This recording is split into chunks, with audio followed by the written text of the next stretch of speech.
भारत और बांग्लादेश के बीच कूटनीतिक तनाव एक बार फिर बढ़ता हुआ दिखाई दे रहा है। बांग्लादेश के वजीर आजम तारिक रहमान ने भारत का दौरा मंसूख कर दिया। दोस्तों, बांग्लादेश ने भारत को अल्टीमेटम दिया है, जिसके अंतर्गत बड़ा क्लियरली कह दिया गया है कि बांग्लादेश के प्रधानमंत्री तारिक रहमान भारत नहीं आएंगे। और बांग्लादेश के पीएम तारिक रहमान भारत नहीं आएंगे, अब ऑलमोस्ट क्लियर हो गया। जो देश ने तब ग्रेटफुल फील नहीं करा जब हमने वो देश बना के उनको दे दिया। आपको लगता है ये लोग बना लेते अपना देश? इंडिया ने Indian armed forces created Bangladesh. जब वो उसके लिए ग्रेटफुल नहीं है तो आपको लगता है कि सस्ती बिजली के लिए ग्रेटफुल हो जाएंगे? आप सोचिए, सेंस है कोई? बांग्लादेश जैसा कंट्री अब भारत के ऊपर शर्तें लगा रहा है, कह रहा है कि हमारे देश के प्राइम मिनिस्टर आपके देश में तभी आएंगे जब इन शर्तों को आप मानोगे। दोस्तों, बांग्लादेश हमारा एक बड़ा इंपॉर्टेंट नेबर है, उसमें कोई डाउट नहीं है। क्या बांग्लादेश के साथ हमारे रिश्ते अच्छे होने चाहिए? सिर्फ अच्छे नहीं, बेहतरीन होने चाहिए, ये मेरा मानना है। बहुत एक पुराना इतिहास है, लेकिन दो तीन चीजें हैं जो इसके आड़े आ रही हैं। ये परेशानी है। अब रिसेंट एक स्टेटमेंट आया है, मैं आपको पढ़ के बताता हूं। ये स्टेटमेंट है AKM शाहिदुल करीम, ये फॉरेन मिनिस्ट्री के, बांग्लादेश फॉरेन मिनिस्ट्री के शाहिदुल करीम साहब हैं, उनके स्पोक्स पर्सन है। और उन्होंने बोला है कि जो बांग्लादेश के प्रधानमंत्री हैं तारिक रहमान, वो भारत जरूर आएंगे, इसमें कोई ऐसी बात नहीं है, लेकिन दो शर्तें हैं। पहली शर्त यह है कि शेख हसीना को भारत वापस भेजे, और दूसरी चीज है कि उस्मान हादी, जो एक लीडर मर गया था, जिसको मार दिया था बांग्लादेश के अंदर, उसके जो किलर्स हैं उनका यह कहना है कि वो भारत में हैं, कहीं वेस्ट बंगाल में हैं, और लिहाजा उनको वापस भेजना चाहिए बांग्लादेश। ठीक है, पॉइंट नोटेड। अब मैं आपको बताता हूं दूसरी पॉइंट। एक भारत के अंदर थिंकिंग है कि अगर हम बांग्लादेश को आइसोलेट कर देते हैं और बांग्लादेश से बात नहीं करते तो बांग्लादेश चाइना की गोद में जाके बैठ जाएगा। वो वैसे भी बैठ जाएगा, आप उसको आइसोलेट करो ना करो। अगर आप गौतम अडानी को यह बोलो कि अगले 50 साल तक इनको फ्री बिजली दे और उसका बिल भरेगी भारत सरकार, ठीक है। अगर आप इनको बोलो कि नहीं साहब, हम हर साल आपको $10 अरब ऐसी गिफ्ट देंगे बांग्लादेश गवर्नमेंट को, $10 अरब, $10 बिलियन, फिर भी अगर आप कहें कि बांग्लादेश का सारा माल भारत में बिकेगा 0% टैरिफ पे, फिर भी आप कुछ भी करें, अगर आपको लगता है कि बांग्लादेश से ग्रेटिट्यूड आएगा तो यू आर सैडली मिस्टेकन। जो देश ने तब ग्रेटफुल फील नहीं करा जब हमने वो देश बना के उनको दे दिया। आपको लगता है ये लोग बना लेते अपना देश? इंडिया ने Indian armed forces created Bangladesh. जब वो उसके लिए ग्रेटफुल नहीं है तो आपको लगता है कि सस्ती बिजली के लिए ग्रेटफुल हो जाएंगे? आप सोचिए, सेंस है कोई इस बात में? अब दोस्तों, मैं दूसरी बात आपसे करता हूं। आज की तारीख में कहते हैं कि शेख हसीना को वापस भेजो, तो वो तो जा ही रही है वापस। उसने खुद ही बोल दिया कि मैं दिसंबर को चली जाऊंगी। भाई, we are sitting in the middle of August, इतनी क्या खुजली आ रही है 3 महीने के बाद? After 3.5 months she is in Bangladesh, she will face the law in Bangladesh. कहानी खत्म। इनको अभी चाहिए। बेसिकली क्या हुआ मैं आपको बताता हूं। ये जो बांग्लादेश में चल रहा है ना, ये टोपी ड्रामा चल रहा है बांग्लादेश में इस वक्त। इनको ऐसा लगा नहीं था कि शेख हसीना ये बोलेगी कि मैं वापस बांग्लादेश आऊंगी, तो इन्होंने पहले माहौल बनाया। ये माहौल ही बड़े लोग हैं, बहुत माहौल बनाते हैं ये। हम मार देंगे और उसको सजाए मौत दे देंगे और ये देखना और वो देखना, यानी कि एक ऐसा माहौल बनाओ कि सब लोग डर जाएं। ठीक है, तो एक डर का माहौल, एक खौफ का माहौल ऐसा बनाया गया बांग्लादेश में। इन्होंने ये कंफर्म करने की कोशिश करी, ये बिल्कुल इन्होंने श्योर करने की कोशिश करी कि शेख हसीना वापस आए।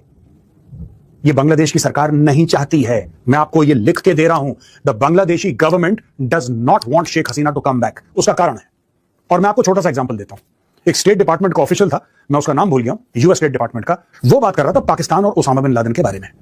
उसने एक बहुत प्यारी बात बोली और बड़ी सिंपल बात है। इस बात में सच्चाई है, इस बात में कोई लेयर, कोई नुआंस, कोई सोफिस्टिकेशन है। बड़ी सीधी सीधी बात उसने बोली। उसने बोला, यार, हर साल हम पाकिस्तान को अरबों डॉलर दे रहे थे, क्या करने के लिए? ओसामा बिन लादेन को ढूंढने के लिए। तो ऑब्वियसली जब आप अरबों डॉलर देंगे, ओसामा बिन लादेन को नहीं ढूंढेंगे, क्योंकि अगर ओसामा मिल गया तो अरबों डॉलर बंद हो जाएंगे। फिर अमेरिका क्यों देगा पैसे उनको? आपने उसको काम के पैसे दिए थे, वो कह रहा है मैं कर रहा हूं, टालते रहो, पैसा लेते रहो, राइट? अब ये एग्जांपल आप देखिए अमेरिका का और पाकिस्तान का, ओसामा बिन लादेन को लेकर। अब इसी एग्जांपल को आप सुपर इंपोज करिए बांग्लादेश। मैं कंपेयर नहीं कर रहा किसी को कि मैं ये वो है, ऐसा नहीं। मैं आपको माइंडसेट बताने की कोशिश कर रहा हूं।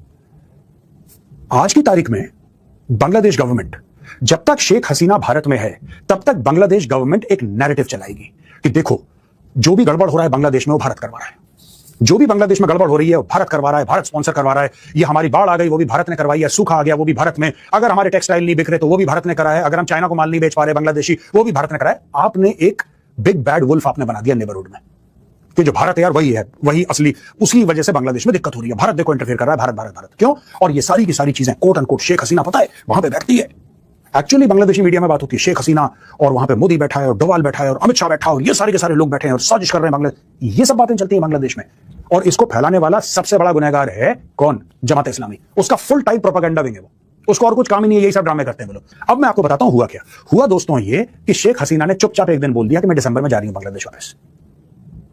इनको सदमा लग गया बांग्लादेशी गवर्नमेंट को सदमा लगा। क्यों सदमा लगा? सदमा इसलिए लगा क्योंकि अगर वो वापस चली जाती है बांग्लादेश, राइट, आप तो अभी तक ये कह रहे थे ना कि बांग्लादेश में जो भी गड़बड़ हो रहा है जब से तारिक रहमान बना है प्रधानमंत्री, राइट, तो जो भी उसकी सरकार चैलेंजेस फेस कर रही है, प्रोटेस्ट फेस कर रही है, वो इसलिए क्योंकि शेख हसीना भारत में बैठी है।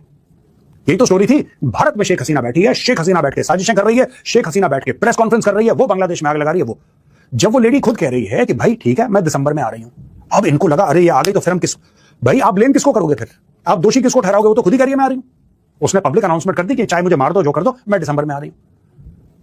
अब ये इनके लिए बड़ा कंफ्यूजिंग मामला हो गया। भारत सारे रास्ते बंद कर दे, सारे रास्ते बंद कर दे भारत बांग्लादेश के लिए, बांग्लादेश के तोते उड़ जाएंगे। ये सामने आपका नक्शा है, बांग्लादेश का मैप है, इसमें भारत कहां है, ठीक है, और बांग्लादेश का जो मेन मार्केट है, बांग्लादेश के एक्सपोर्ट का जो मेन मार्केट है वो कहां है, ये आप खुद देख लीजिए, तब आपको मैप देख के पता लग जाएगा कि मैं क्या बोल रहा हूं। बीच में दिनेश त्रिवेदी जो कि वहां पर इंडिया के एम्बेसडर हैं, उन्होंने बहुत कोशिश की, ब्रिक्स समिट में बुलावा भी भेजा था, नहीं आ रहे हैं। बात अब ऑलमोस्ट क्लियर हो गई है। शायद अब ये शर्त रखी गई है कि शेख हसीना को पहले भेजो, उसके बाद बात करेंगे। अब शर्त रख दी है, और ये शर्त अब इसका मतलब है कि जब तक पूरी नहीं होती है तारिक रहमान भारत नहीं आ रहे हैं। इसका मतलब है कि ये भारत के लिए एक बड़ा फेलियर है। खासतौर से अभी जो रिसेंट इंसिडेंट हुआ जिसमें शेख हसीना ने जो स्पीच दी पूरी की पूरी फॉरेन कॉरेस्पॉन्डेंट क्लब से, उसे लेकर बांग्लादेश के अंदर लोगों में, एनजीओ में, मीडिया के अंदर, पॉलिटिकल पार्टीज में बहुत गुस्सा है मोदी सरकार के प्रति कि कैसे उसने बांग्लादेश की दुश्मन शेख हसीना को ये सारी लिबर्टी दी और ये सारा का सारा कैंपेन, नैरेटिव एजेंडा चलाने की परमिशन दी। हालांकि मोदी सरकार इससे बचती नजर आई कि हमने ऐसी कोई परमिशन नहीं दी, वो खुद कर रही है। लेकिन जो रिफ्यूजी होती हैं, जो पॉलिटिकल रिफ्यूजी होती है, उनके पास ये राइट नहीं होते कि अपने घर से बाहर भी निकल सके, तो वहां से निकल के फॉरेन कॉरेस्पॉन्डेंट क्लब में कैसे जाती हैं, कैसे वहां से स्पीच देती हैं। और ये छात्र आंदोलन के दौरान बांग्लादेश छोड़कर भागकर हिंदुस्तान आ गई थी जान बचाने को। अब शेख हसीना का एक्स्ट्राडिशन बांग्लादेश मांग रहा है। इंडिया ने अभी तक कोई खुलकर जवाब नहीं दिया। शेख हसीना कहती कि वो वापस जाएंगी, उनका कहना है कि वापस आते ही तुमको पकड़ा जाएगा और फांसी की सजा दी जाएगी। अब बांग्लादेश के फॉरेन मिनिस्टर ने कहा है कि भाई तारिक रहमान शायद नहीं आ रहे हैं, हमारा मानना है कि माहौल ठीक नहीं है। हमने भारतीय ऑफिशियल के साथ शेख हसीना और बाकी जो भगोड़े हैं उनको वापस भेजने की कोशिश में तेजी लाने का आग्रह किया है। तारिक रहमान ने फरवरी में बांग्लादेश के पीएम का पद संभाला था। इसके बाद वो मलेशिया और चीन का दौरा कर चुके हैं। बांग्लादेश के बाकियों के मुकाबले भारत से उसने दूरी बना के रखी है। ब्रिक्स में बुलाया था, वहां भी नहीं आ रहे हैं। भारत को आयोजित कर रहा है, चीज है यहाँ पर। अब बांग्लादेश का कहना है कि हाल के हफ्तों में दोनों देशों के ऑफिशियल्स आपस में मिल रहे हैं, लेकिन मुसीबत सारी ये है कि हम बांग्लादेश फर्स्ट की पॉलिसी पर चलेंगे। अब बांग्लादेश फर्स्ट की पॉलिसी पर चलेंगे, अन्य देशों के साथ संबंध हम रखेंगे, लेकिन वो सारे के सारे जो रिलेशंस हैं, वो रिलेशन इस समय एक किस्म से कहा जाए तो कंडीशन के ऊपर होंगे। अब यानी कि आप शर्तें पूरी करोगे तो तभी हम उसको ठीक कर पाएंगे। ये अपने आप में एक बेहद इंपॉर्टेंट, जिसे क्या कहते हैं कि डेवलपमेंट स्टेप निकल कर आया है, और इसका मतलब है कि ये तल्खियां फिलहाल और बढ़ती हुई नजर आएंगी। और खासतौर से जब तक शेख हसीना वापस नहीं चली जाती तब तक तो फिर एक बात तय है कि बांग्लादेश सरकार बहुत ज्यादा इस टाइम नाराज है और वो भारत के प्रति एक सख्त रुख अपनाए हुए है। हालांकि बीच में बिजनेस वगैरह चल रहा है, आना जाना है लोगों का, लेकिन जो पॉलिटिकल टेंशन है वो इस समय बनी हुई है। और वो और तब तक नहीं आएंगे जब तक शेख हसीना को बांग्लादेश वापस एक्स्ट्रेडाइट ना कर दिया जाए। अब दोस्तों इसके साथ देखने वाली बात ये है कि आखिरकार बांग्लादेश के पीएम भारत आके ऐसा क्या करने वाले हैं जो वो इस तरीके से भारत को आंख दिखा रहे हैं। भारत आके भी मांगने तो डीजल ही वाले थे, भारत आके भी कुछ लोन ही मांगने वाले थे, या फिर हो सकता है गंगा जी के पानी की बात करते क्योंकि गंगा वाटर ट्रीटी 2026 दिसंबर में एक्सपायर हो जाएगा, तो आप आते भी तो लेके जाते और अब आंख दिखा रहे हैं कि देखिए हम नहीं आएंगे। आप देख सकते हैं अभी बिल्कुल लेटेस्ट न्यूज है, सारी मीडिया में कवर हो रहा है। बांग्लादेश ने बड़ी क्लियरली कह दिया है कि देखिए पीएम तब तक नहीं आएंगे जब तक हसीना को एक्स्ट्रेडाइट ना कर दिया जाए। और ये ऑफिशियल सोर्सेस से आप देख सकते हैं, ministry of foreign affairs Bangladesh ने भी ऑफिशियली कह दिया है कि जी हां, भारत और बांग्लादेश के ऑफिशियल्स पिछले कुछ हफ्तों से कंटिन्यूअसली वार्तालाप कर रहे थे कि क्या honourable prime minister mister Tariq Rahman Bharat visit करें या नहीं करें, और इस पे चर्चा हो रही थी। लेकिन ये प्रोसेस खराब हो गया क्योंकि शेख हसीना ने ओपन इंटरैक्शन किया 5 अगस्त को। शेख हसीना वो हैं जो कि कन्विक्टेड है इंटरनेशनल क्राइम्स ट्रिब्यूनल के द्वारा, जिसने क्राइम्स अगेंस्ट ह्यूमैनिटी जिन्होंने किया है, ये कोई इंटरनेशनल क्राइम्स ट्रिब्यूनल नहीं था, ये यूनुस का पर्सनल ट्रिब्यूनल था। ये बात हम सब जानते हैं, लेकिन नाम रख दिया गया था यूनुस के जैसा सब कुछ इंटरनेशनल। जी हाँ, तो इंटरनेशनल क्राइम्स ट्रिब्यूनल की कन्विक्टेड क्रिमिनल हैं और उनको आप कैसे भारत में रखें, एक्स्ट्राडाइट नहीं कर रहे हैं। आगे सुनिए बांग्लादेश क्या कह रहे हैं कि अभी माहौल नहीं बन रहा कि जिस समय पीएम बांग्लादेश के भारत विजिट करें, और इसीलिए हमने भारत की अथॉरिटीज को कह दिया है कि जल्दी से हमारे रिक्वेस्ट पे काम करें, शेख हसीना को एक्स्ट्राडाइट करें, बांग्लादेश को हैंड ओवर करें। और सिर्फ उनको ही नहीं, जो शहीद शरीफ ओस्मान हादी, याद होगा आपको, एक बड़ा केस हुआ था ओस्मान हादी की जो मृत्यु हुई थी, उस मैटर को भी कह रहे हैं कि उसके भी क्रिमिनल भारत भाग गए, उसको भी एक्स्ट्राडाइट करें। भारत ने बड़ा क्लियर लिखा है कि कोई भारत नहीं है, सब बांग्लादेश में ही है, पकड़िए जिनको पकड़ना है। लेकिन दोनों टॉपिक को यहां कन्वर्ज किया जा रहा है। मध्य दिनेश त्रिवेदी जी भी तारिक रहमान साहब से मिले थे, पिछले हफ्ते की बात है, तो लग रहा था कि चीजें ठीक ट्रैक पे चल रही है, तारिक रहमान भारत आएंगे। अब दोस्तों यहाँ पे कई चीजों पर चर्चा होनी थी, सिर्फ शेख हसीना पे चर्चा नहीं होनी है। पीएम तारिक रहमान भारत आते तो बहुत सारे मैटर हैं, ट्रेड है, ट्रांजिट है, एनर्जी कोऑपरेशन है, बॉर्डर मैनेजमेंट है, रीजनल सिक्योरिटी है, and most importantly 1996 Ganges water sharing treaty है, गंगा जी के पानी को शेयरिंग को लेकर एग्रीमेंट है, फरक्का बराज हमने बनाया है, और ये दिसंबर 2026 में एक्सपायर हो जाएगा, तो बड़ा ही टाइम सेंसिटिव है। तो ये सारी चीजों के लिए तारिक रहमान भारत आने वाले थे। आप देख सकते हैं एनर्जी कोऑपरेशन, उनको ही एनर्जी लेना है, गंगा वाटर शेयरिंग, उनको ही पानी लेना है। एग्जैक्टली भारत को देने के लिए कुछ है नहीं। बॉर्डर मैनेजमेंट में क्या है, अब तो हम फेंसिंग कर ही रहे हैं, तो इसमें भी खास देने को कुछ है नहीं। अच्छा रहेगा अगर आप कोऑपरेट करें, अदरवाइज हम तो फेंस बना ही रहे हैं। दोस्तों यहाँ पे अगर आप देखें तो इसके समय में जब उनको इतना कुछ मिल सकता है, तब वो भारत को अल्टीमेटम दे रहे हैं कि देखिए हम नहीं आएंगे, जैसा आप लोगों ने स्टेटमेंट में पढ़ा, जो कि मैंने आपको ऑलरेडी सुना दिया। बांग्लादेश के देख सकते हो ये खबर, Bangladesh is better environment needed for India visit एमिड rift over outside leader. तो दो मेन शर्तें हैं, वो मैं आपको डिटेल से बताऊंगा और ये क्यों इतना मायने रखती हैं। और स्पेशली अगर आप देखोगे तो पिछले 2 वर्षों में भारत और बांग्लादेश के रिश्ते काफी खराब हुए हैं। तो अब भारत भी नहीं चाहता, क्योंकि अल्टीमेटली बांग्लादेश है तो हमारा पड़ोसी ही, और उसके साथ बेटर रिलेशंस रखे, ये हमारी मंशा है, हम चाहते हैं। लेकिन अगर ऐसी ही चीजें चलती रहेंगी तो यू नेवर नो, कल के डेट में वो दूसरा पाकिस्तान हो जाए, आप नहीं कह सकते। खैर जो भी है, इसको थोड़ा सा डिटेल में समझना होगा कि हो क्या रहा है यहाँ पर। चलिए शुरुआत करते हैं, लेकिन उससे पहले आप सबको ये भी बता दूं, आप में से जितने भी लोग यूपीएससी की प्रिपरेशन कर रहे हैं, स्टडी आईक्यू के साथ प्रिपेयर करना चाहते हैं, हमारे जो बैचेस हैं उसमें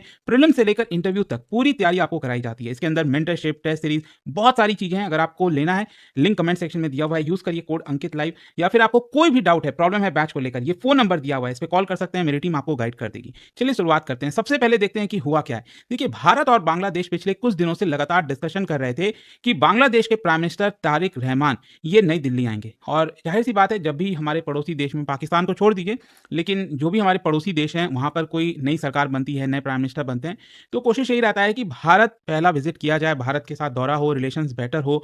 और ये जो यहाँ पर प्रपोज विजिट है, उसकी इंपॉर्टेंस इसलिए भी बढ़ जाती है बांग्लादेश के साथ, क्योंकि 2024 में जिस तरह से शेख हसीना को हटाया गया और उसके बाद रिलेशंस काफी खराब हुए मोहम्मद यूनुस के समय।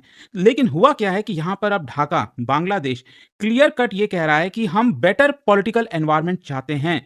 जब तक वो नहीं होगा तो ये विजिट शायद नहीं हो सकती है। और ये कंफर्म किया गया है बांग्लादेश के जो फॉरेन मिनिस्ट्री स्पोक्स पर्सन है AKM शाहिदुल करीम के द्वारा, और उन्होंने यही कहा, देखिए, conducive environment needs to be created for the visit and link this to unresolved issues between both the countries. तो दोनों देशों के बीच में कई इश्यूज हैं, जैसे कि फॉर एग्जांपल बांग्लादेश चाहता है कि बाकी के जो फ्यूजिटिव्स हैं उनको वापस लौटाया जाए, जो बायलैटरल टेंशंस हैं उनके ऊपर फोकस किया जाए। लेकिन जो दो सबसे बड़ी शर्तें रखी गई हैं बांग्लादेश की तरफ से, वो क्या है? सबसे पहला तो यही है कि शेख हसीना इस समय भारत में है और उनको फांसी की सजा हो रखी है, भारत उनको तुरंत बांग्लादेश को सौंप दे। और दूसरा शर्त, अगर आपको याद होगा, पिछले साल एक व्यक्ति को मारा गया था बांग्लादेश में, इसका नाम था शरीफ ओस्मान हादी, और बांग्लादेश का आरोप यह है कि ये इनके जो किलर्स हैं वो भारत में हैं, तो उन दोनों किलर्स को भी वापस लौटाया जाए। ये दो मेन शर्तें रखी हैं। अच्छा, पहला क्वेश्चन तो अब ये आता है कि शेख हसीना भारत में है ही क्यों? आई डोंट थिंक कि मुझे कुछ बताने की जरूरत है, क्योंकि आप सब जानती हैं पिछले 15 वर्षों से, 2024 के पहले आप देखोगे 15 वर्षों तक